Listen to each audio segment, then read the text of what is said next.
Allahumma salli ala Sayyidina Muhammadin abdika wa rasulika nabi ummi wa ala alihi wa sahbihi wa sallim.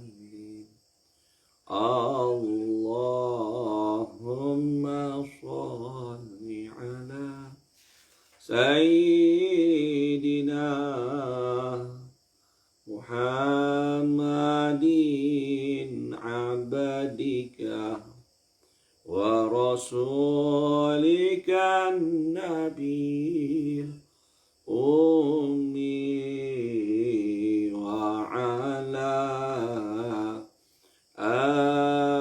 alihi wa sahbihi wa sallim. Allahumma salli ala Sayyidina Muhammadin abdika wa rasulika nabi ummi wa ala alihi wa sahbihi wa sallim. Allahumma salli wa sallim wa barik alaih. Assalamualaikum warahmatullahi wabarakatuh. Bismillahirrahmanirrahim. Alhamdulillahi rabbil alamin.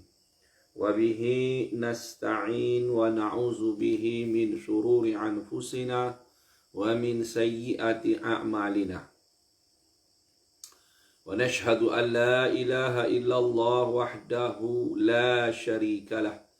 Wa nashhadu anna sayyidana Muhammadan abduhu wa rasuluh. Wa nusalli wa nusallimu ala rasulihil karim Sayyidina Muhammad fil awwalin wal akhirin wa ala alihi wa sahbihi ajma'in wa ala man ittaba'ahum bi ihsanin ila yaumiddin. Subhanaka la ilma lana illa ma 'allamtana innaka antal alimul hakim.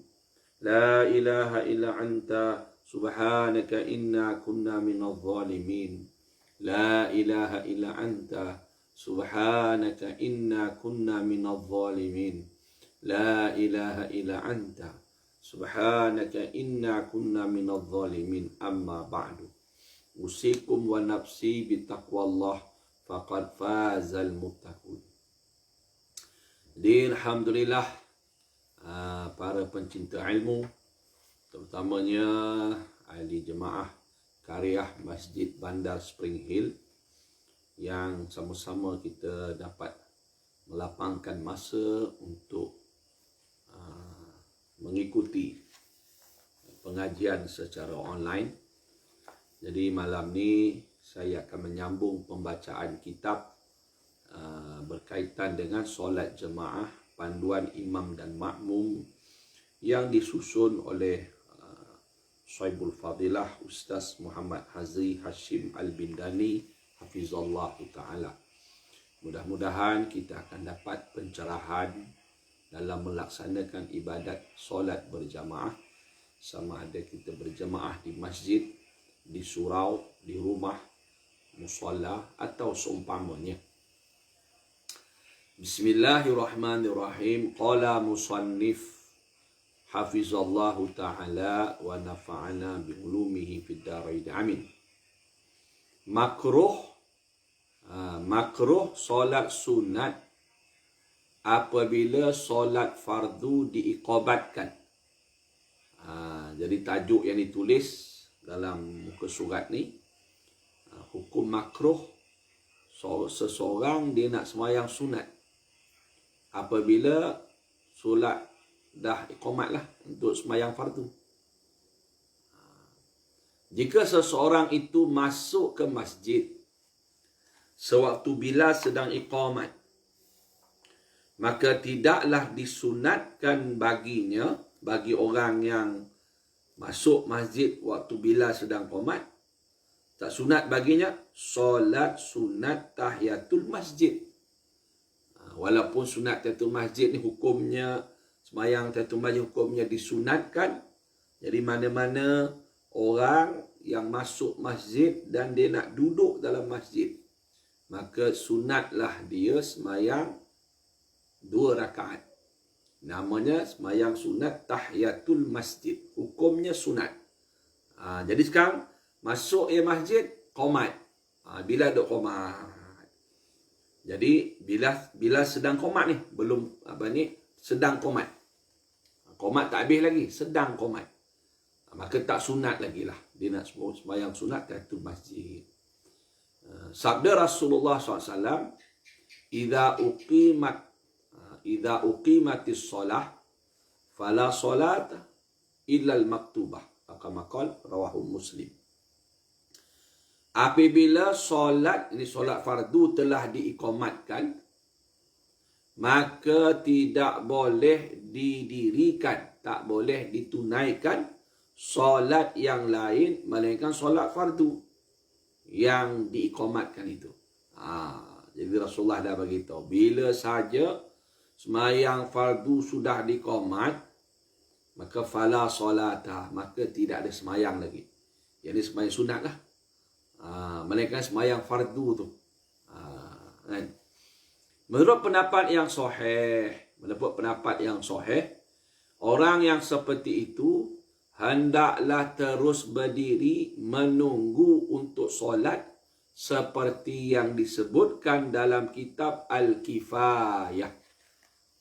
Jadi orang ni nak kena buat apa? Nak duduk ke? Nak berdiri saja ke? Jadi pendapat yang sahih dalam kitab Al-Kifayah, orang ni dia kena terus berdiri lah. Berdiri sampai habis qomat, lepas tu teruslah sembahyang fardu, ikut saja. Begitu juga makruh solat sunat apabila waktu iqamat hampir tiba. Yang tadi sedang qomat, sedang iqamah, makruh sembahyang sunat. Termasuklah sembahyang sunat tahiyatul masjid, sembahyang sunat qabliyah, dia makruh. Sekarang ni belum qomat lagi. Belum qomat. Jadi dia kata makruh juga. Makruh juga solat sunat apabila waktu iqamat hampir tiba. Sampai di masjid atau surau, tengok Tok Bilal berdiri nak qomat. Ataupun kita tengok jam masjid. Ada jam yang dia nak beritahu lah waktu nak qomat tu lagi berapa minit. Sampai ada seminit lagi. Dia nak qomat. Jadi kita makruh nak sembahyang sunat. Ini kerana kaedah menyebutkan sesuatu yang hampir dengan sesuatu perkara diberikan hukum perkara itu. Kerana lambat laun solat akan diiqamatkan juga. Sedangkan dia masih mendirikan solat sunat. Ini akan mengakibatkannya tidak sempat bertakbiratul ihram bersama imam. Kan? Jadi dia kata makruh walaupun belum qomat, tapi masa nak qomat dah dekat. Makruh kita sembahyang sunat. Makruh sembahyang sunat. Kenapa? Kerana ikut kaedah sesuatu benda yang hampir dengan suatu perkara. Dia hampir.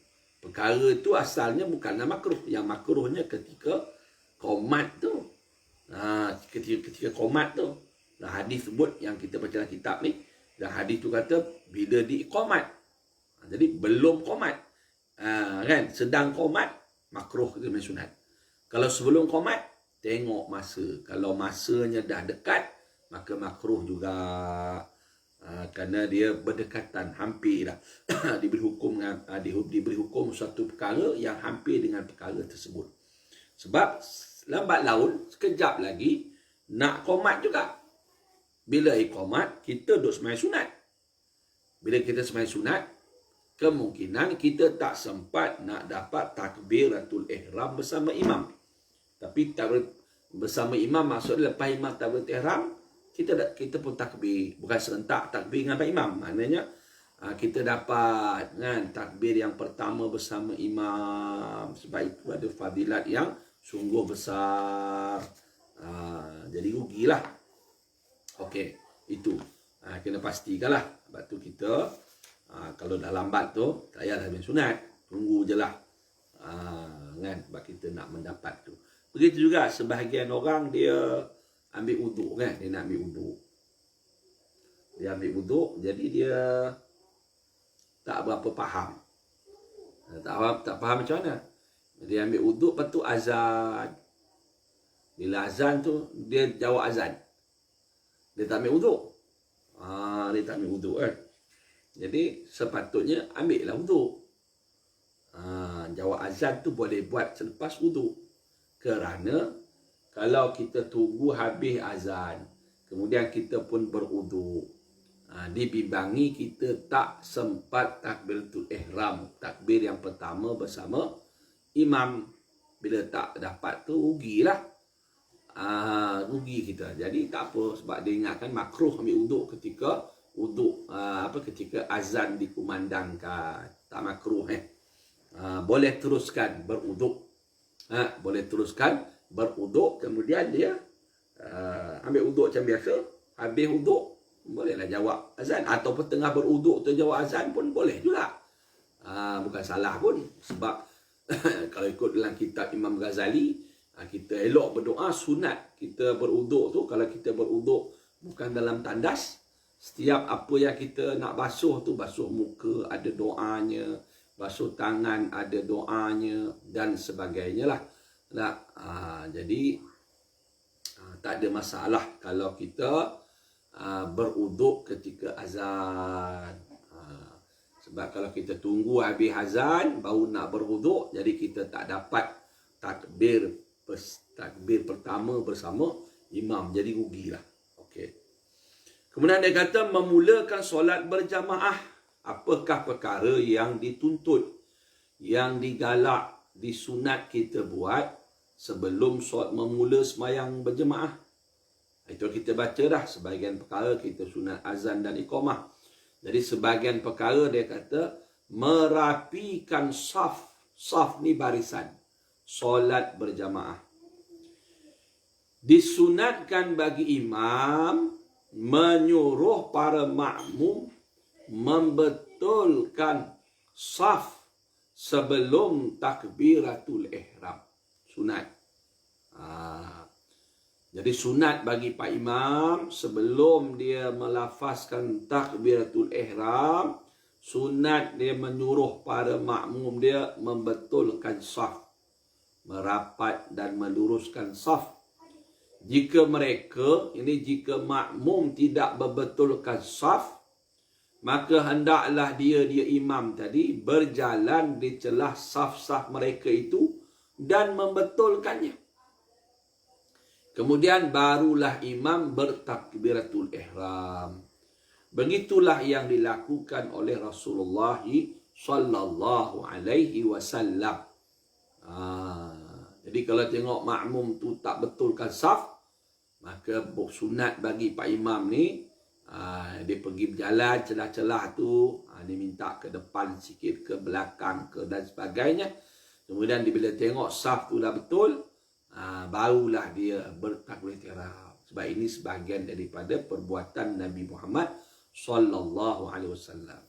Jadi sekarang ni masalah kita ni sembahyang berjamaah di masjid atau surau mengikut SOP yang ditetapkan, kita tak boleh rapat-rapat. Rapat-rapat kan ada masalah pula. Dia kata ada boleh menyangkit COVID dan sebagainya lah. Itu alasan yang dia bagilah. Okey lah, tak apalah, kita ikutlah. Tak ikut kan kena saman pula. Okey. Jadi tak dapat tak apa, dan kita tetap dapat fadilat saf rapat tu, sebab memang kita sebelum ni pun kita memang semayang rapat-rapat. Jadi bila kita tak dapat buat kerana ada keuzuran, maka kita tetap diberi pahala sebagaimana kita lakukan sebelum ni. Cuma kena pastikan lurus. Kena pastikan lurus kan. Jadi sebabkan masing-masing semayang atas jadah, kain sejadah masing-masing, walaupun begitu lurus, yakni kena pastikan tumit kita tu atas garisan lah. Kalau dalam kita punya masjid surau semua kebanyakannya ada kapet, ada dia punya garisan kan. Jadi tumit belakang tu kena pastikan berada di garisan, supaya lurus lah. Walaupun kita tak rapat, tetapi kita jaga juga supaya lurus. Tumit tu masing-masing berada di garisan yang belakang tu lah. Biasa masjid surau faham lah tu, yang semayang jemaah dia faham lah. Jadi supaya tak bengkok lah kan. Begitu. Kemudian dia kata lagi dalam kitab ni, peraturan solat imam dan makmum. Pertama, hendaklah aturan solat makmum muwafaqah, yakni menyamai dengan aturan solat imamnya pada perbuatan zahir. Jadi hendaklah aturan solat makmum muafakat dengan aturan solat yang zahir.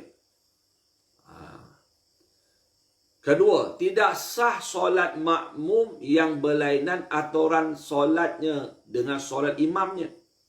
Seperti orang yang mengerjakan solat fardu ikut di belakang orang yang solat jenazah atau sebaliknya. Sebab aturan tak sama.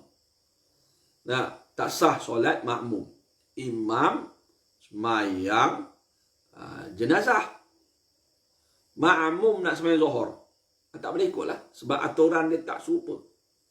Sebab semayang jenazah, semayang mayat, tak ada rokok, tak ada sujud, tak ada iktidal, dia berdiri. Tak ada tahiyat. Walaupun dia semayang, boleh ikut tak boleh. Sebab aturan tak sama. Begitu juga orang semayang jenazah, semayang mayat, nak ikut orang semayang fardu yang biasa. Atau semayang sunat. Imam semayang sunat, kita nak semayang mayat, letak mayat depan Pak Imam, kita pun tak boleh, tak sah. Sebab aturan tak serupa. Begitu juga tidak sah solat orang yang solat fardu ikut di belakang imam yang solat sunat gerhana, kerana berbeza aturan solat kedua-duanya. Tak boleh juga, sebab tak sah kita ikut. Imam tu semayang gerhana. Imam semayang gerhana bulan. Kita nak semayang isyak. Jadi kita pun ikut imam tu. Dia semayang gerhana isyak, gerhana bulan. Kita semayang fardu isyak. Tak boleh lah. Sebab aturan semayang tak serupa. Atau sebaliknya. Imam semayang fardu isyak, makmum nak semayang gerhana, ikut belakang pun tak boleh. Sebab aturan semayang tak serupa. Sebab semayang gerhana ni, dia satu rakaat, 2 kali berdiri baca Fatihah, 2 kali rokok. Kan? Semayang fardu, berdiri sekali, baca Fatihah sekali, rokok sekali. Semayang gerhana, 2 kali berdiri baca Fatihah, 2 kali rokok. Jadi tak serupa. Perbuatan zahir tu tak boleh ikut lah, tak sah. Begitu juga tidak sah solat orang yang kasar ikut di belakang imam yang tamam. Jadi dia orang ni musafir. Musafir yang cukup syaratnya 2 marhalah. 2 marhalah ke atas. Lebih kurang 90 km. Kemudian dia keluar tu dengan niat nak buat benda yang dibenarkan dalam syariat. Dia tahu tempat tujunya. Jadi dalam perjalanannya tu, dia dibenarkan buat semayang qasar. Semayang zuhur 4 rakaat, buat 2 rakaat. Semayang asar 4 rakaat, buat 2 rakaat. Ya, semayang isyak 4 rakaat, buat 2 rakaat. Jadi kasarnya dipendekkan. Kalau kita buat sempurna cukup, dia panggil tamam. Zuhur 4 rakaat, kita panggil tamam. Asar 4 rakaat, dia panggil tamam. Tamam ni cukup sempurna. Okeylah. Jadi kita ni semayang kasar, nak ikut orang semayang zuhur 4 rakaat, dia buat tamam, tak sah, tak boleh. Kita buat 2, buat 4, tak boleh lah. Tapi orang yang semayang kasar boleh jadi imam bagi orang yang semayang tamam. Ada beza terbalik lah. Sebab bila dia sampai rakaat kedua, kita pun baca tahiyat awal. Kan? Kemudian dia bagi salam. Bagi salam, kita pun boleh tambah rakaat lah. Gitu. Cuma dia orang kasar, dia tak boleh buat, tak boleh ikut orang semayang tamam.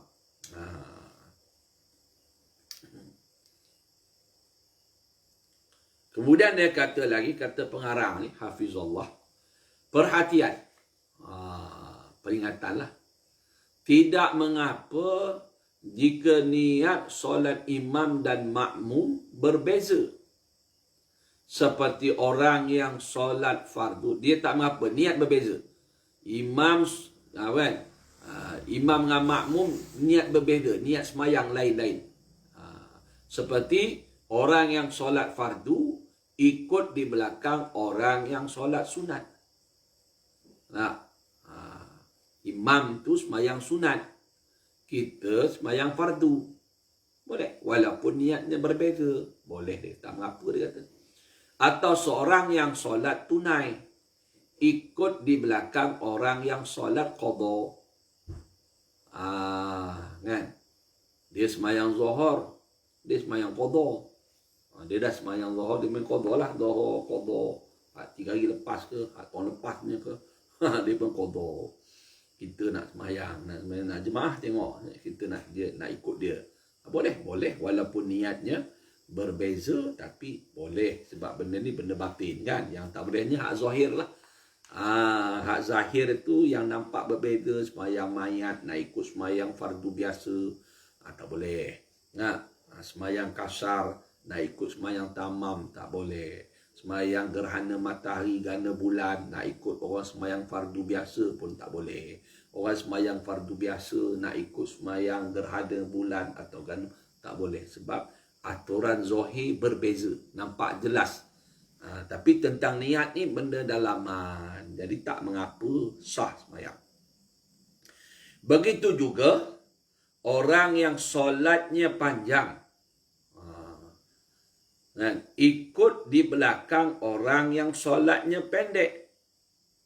Seperti yang qadha solat zuhur ikut di belakang imam yang solat subuh. Demikian juga sebaliknya pada semua masalah tersebut. Orang dia kata boleh. Orang yang solatnya panjang, solat 4 rakaat fardu zuhur, dia kata, ikut imam yang semayang subuh. Imam semayang subuh tu 2 rakaat. Orang yang semayang zuhur tu qadha. Dia dah semayang subuh siap-siap lah. Tiba-tiba dia tengok ada orang buat semayang subuh. Dia pun ikut. Yang semayang subuh tu semayang tunai. Dia semayang qadha. Bolehlah ikut. Jadi imam bagi salam, dia semayang zuhur. Memang berdiri tambah rakaat. Tak ada masalah. Ataupun sebaliknya. Imam semayang subuh. Minta maaf. Makmum semayang subuh. Dia qadha semayang subuh. Makmum qadha semayang subuh. Dia ada semayang subuh yang perlu dia qadha. Dia pun qadha semayang subuh 2 rakaat. Imam semayang zuhur. Boleh ke ikut? Boleh. Jadi bila Pak Imam sampai rakaat kedua, Pak Imam baca tahiyat awal. Dia baca tahiyat akhir. Dia semayang subuh. Lepas tu imam tambah rakaat. Dia pun niat farakah, bagilah salam. Dia niat farakah, dia pun bagilah salam. Sebab dia cukup 2 rakaat lah. Kalau nak tunggu boleh tak? Boleh. Tunggulah. Duduk tahiyat akhir tu.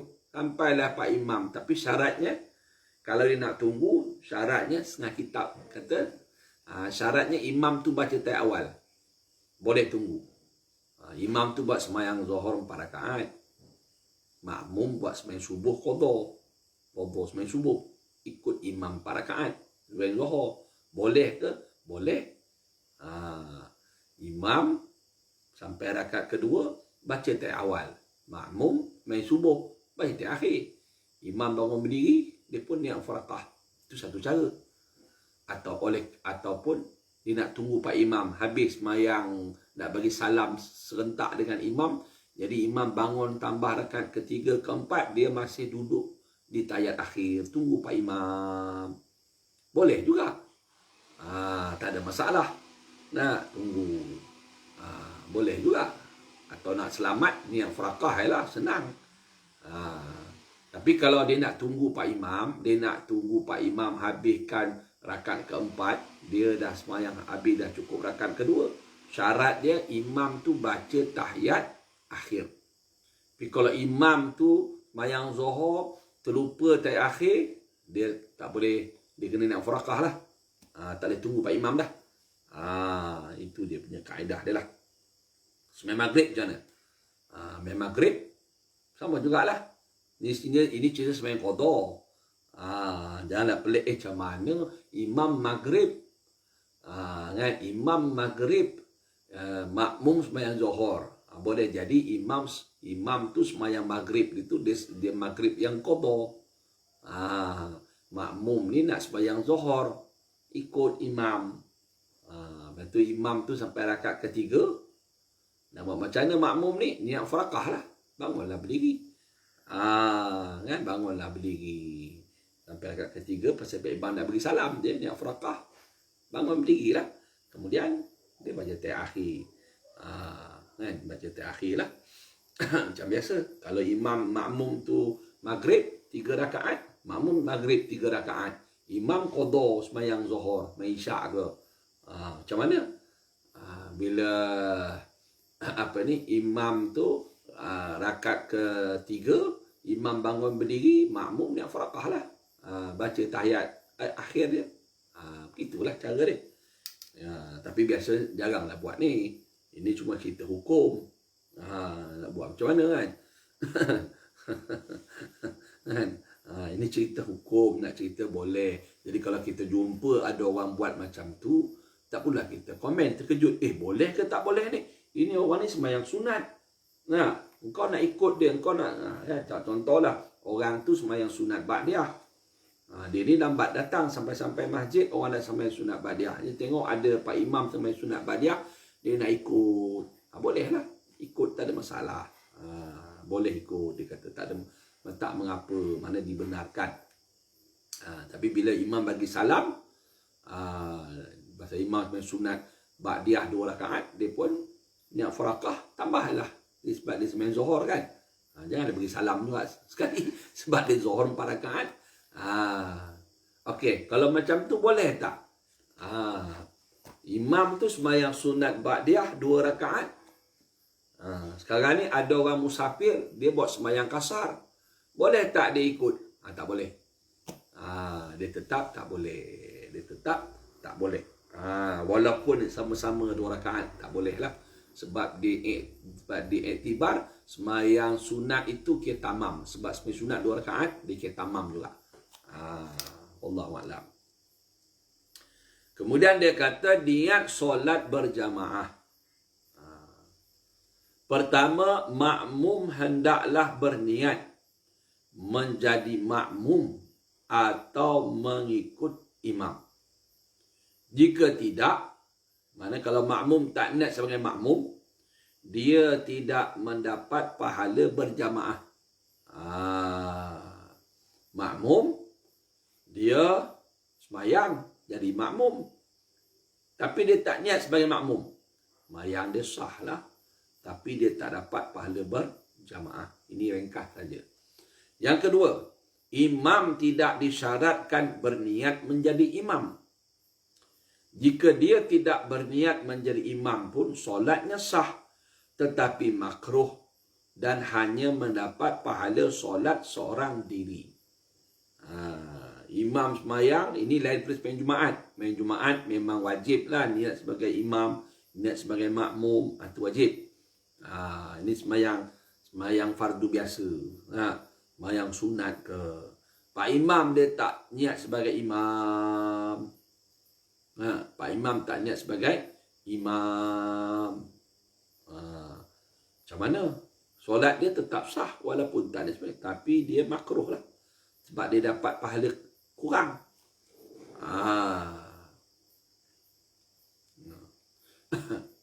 Perhatian. Berniat menjadi imam atau makmum pada solat Jumaat adalah wajib. Kerana solat Jumaat tidak sah melainkan dengan berjamaah. Kan? Gitu. Kan? Berniat menjadi imam atau makmum pada solat Jumaat adalah wajib. Kan? Niat sebagai imam atau makmum wajib sembahyang Jumaat. Pasal apa? Kerana solat Jumaat tidak sah melainkan dengan berjamaah. Sebab kena wajib berjamaah 40 orang yang kaul masyhur lah. Dia mazhab Syafi'i ini ada 40, 12. Ada setengah kaul kata 6 orang pun boleh buat sembahyang Jumaat. Sekarang ni dia ambil lah kaul 12 orang kan. Masyhur yang dia masing-masing adalah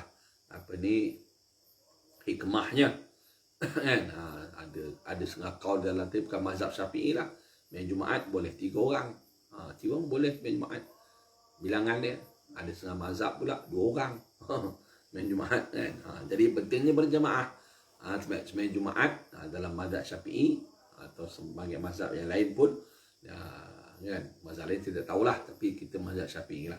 Mazhab Syafi'i sembahyang Jumaat wajib berjamaah. Jadi tiba-tiba kita nak sembahyang Jumaat, Pak Imam tak niat imam. Makmum pun tak niat makmum. Atau imam niat imam, makmum. Ini benda niat lah, benda hati kita mana tahu. Itu yang disunatkan kita melafazkan niat. Mana sebelum takbiratul ihram kita lafaz, kita sebut usolli fardal jum'ati raka'ataini imaman lillahi ta'ala. Kalau terjemahannya sahaja, mana sahaja tu qasad. Sebab niat ni maksudnya niat ni artinya qasad. Kita melakukan tersebut ada kehendak. Itu kira niat lah. Kalau bukan dengan kehendak, dia jadi angan-angan. Dia jadi terbuat. Begitu. Jadi ada kehendak. Aku kehendak sahaja. Mana sahaja tu makna kita berkehendak. Semayang Jumaat. Mesti niat imam. Mesti niat makmum sembahyang Jumaat. Jadi kalau tak niat, tak sah. Jadi bila kita melafazkan niat tadi dengan kuat, tersebut sebelum takbiratul ihram, dia boleh memperingat. Sebab tu setengah ulama dia kata sunatlah bagi kita ni, setengah-setengah orang dia kata bila masuk masjid tu dia melafazkan dengan kuat sikit, melafazkan niat iktikaf. Ada setengah ulama fatwa terboleh, sunat kerana menolong supaya orang lain yang terlupa niat iktikaf, dia pun dapat niat iktikaf. Sebab kalau dia tak niat iktikaf, dia tak dapat pahala iktikaf. Walaupun iktikaf tu sunat.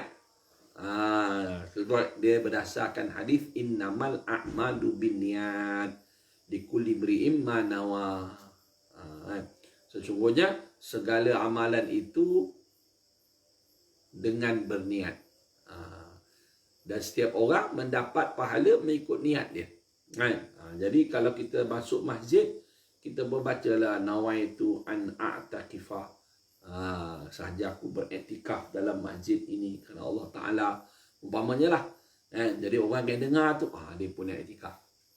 Dapatlah pahala iktikaf. Jadi iktikaf dalam masjid ni, iktikaf ni berhenti dalam masjid lah. Jadi kalau dia iktikaf, kalau dia tak buat apa, berduduk termenung, dapatlah pahala iktikaf. Tapi kalau dia sementara nak iktikaf tu, dia tunggu semayang, dia dapat pahala tunggu semayang, dapat pahala iktikaf. Kalau dia berwirid, bersebut subhanallah ke, berzikir, la ilallah ke, selawat ke, ataupun dia mengajar hatinya untuk muraqabah, kan, mengintai rasa tengok keagungan Allah. Jadi bertambah-tambahlah kebajikannya. Dia dapat pahala iktikaf dan sebagainya. Tapi kalau dia tak nak iktikaf, tak dapatlah pahala iktikaf tersebut. Jadi untuk membantu. Macam tu juga dalam kitab, macam kita baca doa, kata doa makan ni, kata baca bismillah nak makan, kan. Dalam kitab Syarul Salikin yang saya baca, ada makan tu sunat. Bila kita nak makan tu, kita sunat baca bismillah dengan kuat. Tapi tak salah berjerit dengan kuat tu, supaya orang yang lupa baca bismillah dapat ingat untuk baca bismillah balik. Kan? Atau kita doa makan, Allahumma barik lana fima razaqtana. Jadi orang-orang yang di sekitar tu, dia pun dapat. Kadang-kadang biasa seorang dia nak bahas dah. Dia kata doa makan ni doa yang tak sunat kita angkat tangan. Itu masing-masing lah. Nah, kan, benda ni tak perlu dipertikaikan lah. Kalau nak buat, buat. Tak nak buat, jangan corang. Kadang benda remeh-temeh. Batu almarhum Tok Guru saya, belajar sajalah ilmu fiqah, tetapi janganlah berbalah. Jangan duk berbalah dalam masalah fiqah, sebab masing-masing ada dia punya alasan, sandaran dia. Yang pentingnya kita mengamalkan. Kan? Amalkan saja masing-masing, kan? Amal. Dan kita matlamat beramal sebenarnya bukan semata-mata sekadar untuk beramal, tapi kita matlamat dalam ibadat kita ni dia kena sampai kepada kemuncak ibadat, yakni Rasulullah kata anta'budallah ka'annaka tarahu.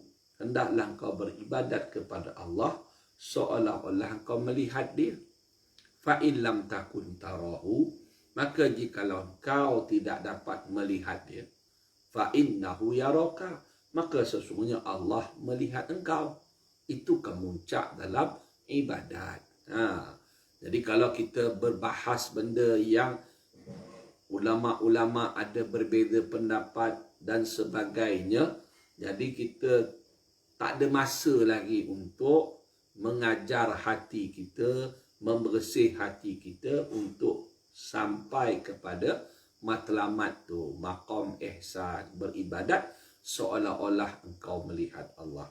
Maka kalau kau tak boleh rasa begitu, kau kena ingat Allah melihat engkau. Itu kadang-kadang kita banyak terlupa. Kan, terlupa. Jadi akhirnya kita ibadat tak sampai tahap begitu. Jadi kita banyak syirik lah.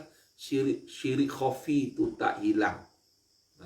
Kan, syirik khafi itu tak hilang. Syirik yang tersembunyi. Ya, jadi kita jadi perasan kita orang banyak ibadat, perasan kita orang banyak ilmu, perasan kita ni orang yang banyak buat kebaikan. Jadi kita lupa kepada rahmat Allah Ta'ala. Jadi begitulah yang kita nak kongsikan malam ni sedikit sebanyak, supaya kita dapat pencerahan atau kita mengulang kaji sebahagian panduan awal untuk semayang berjemaah. Sama ada semayang jemaah yang fardu atau yang sunat adalah benda-benda yang perlu kita ikuti, dan berkaitan dengan niat dan sebagainya. Jadi insya-Allah kita akan sambunglah pada sesi akan datang untuk kelas takmir online Masjid Bandar Spring Hill Port Dickson. Jadi saya berhenti takat ni dulu.